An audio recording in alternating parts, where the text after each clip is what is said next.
আজি স্কুল সোনকালে ছুটি হ'ল। অংক ছাৰৰ গা বেয়া বাবে শেষৰ শ্ৰেণীটো নহ'ল। স্কুলখনত দুজনেই শিক্ষক, হেড ছাৰ আৰু বৰুৱা ছাৰ। হেড ছাৰৰো চাগে আমনি লাগিল আজি। কিমাননো আৰু দিনৰ দিনটো অকলে অকলে চিঞৰ বাখৰ কৰি থাকিব। সুমিক সদায় মাকে স্কুলৰ পৰা লৈ আহে, কিন্তু আজি তাই অকলেই যাব লাগিব চাগে।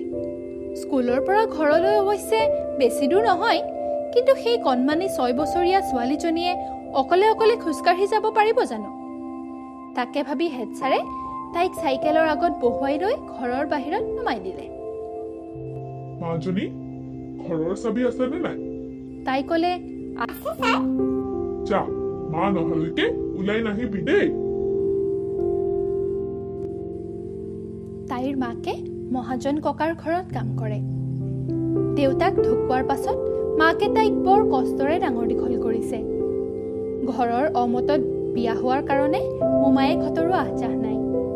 ভৰ গাভৰুতে বিধৱা হৈ তেওঁ দিশহাৰা হৈ পৰিছিল। মহাজন ককাৰ ঘৰত কাম কৰা আজি প্ৰায় 3 বছৰমানেই হ'ল। কিন্তু তাই ঘূৰি আহোঁতে সদায় গোটেইজনী ৰঙা পৰি চকু চলচলীয়া হৈ চুলি আউলি বাউলি হৈ আহে। কাৰো লগত কথা বতৰা নপতাকৈ গোটেই ৰাস্তাটো তলমূৰ কৰি এনেদৰে আহে যেন এটা আত্মাবিহীন শৰীৰ খোজকাঢ়ি আহিছে। পিছে আজি দেখোন অলপ বেছিয়েই দেৰি লাগিছে মাক আহি পাওঁতে। সুমিৰো লাহে লাহে ভোক বাঢ়ি আহিছে, কিন্তু সদায় মাকৰ লগত একেলগে ভাত খাই বাবে মাকলৈ ৰৈ আছে তাই। কিন্তু আজি মাক অহা ইমানেই দেৰি হৈছে যে তাই ভোকত অস্থিৰ হৈ পৰিছে। সেয়ে তাই মনতে ভাবিলে, মা অহালৈকে অকণমান কিবা এটা খায়ে লওঁ, মা আহিলে মাৰ লগত বহি পুনৰ খাম। এই বুলি তাই ঠাণ্ডা ভাতকেইটামানকে থালখনত লৈ খাবলৈ লওঁতেই ওচৰৰে খুৰীয়েক এজনীয়ে দুৱাৰ ঢকিয়াই ক'বলৈ ধৰিলে, অ মাজনী, মাজনী, দুৱাৰখন খোলচোন।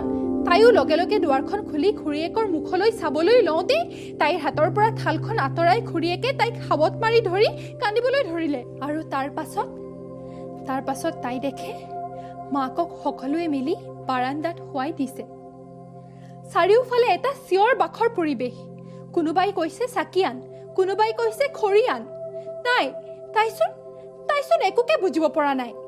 এইবোৰ হৈছে কি? মাক কিয় এনেদৰে পৰি আছে? আৰু এই মানুহবোৰৰ কি হৈছে? কিয় ইমানকৈ চিঞৰ বাখৰ কৰিছে? নাই, তাই একো ধৰিব পৰা নাই। তাই মাথো মনে মনে ৰৈ চাৰিওফালে কেৱল চাই আছে। শুনিছে মানুহবোৰৰ ভিন্ন আলোচনা। কিছুমানে কৈছে মানুহজনীয়ে নিজৰ অৱস্থাৰ বাবে হতাশাত ভুগি অৱশেষত মৃত্যুক বাছি ল'লে।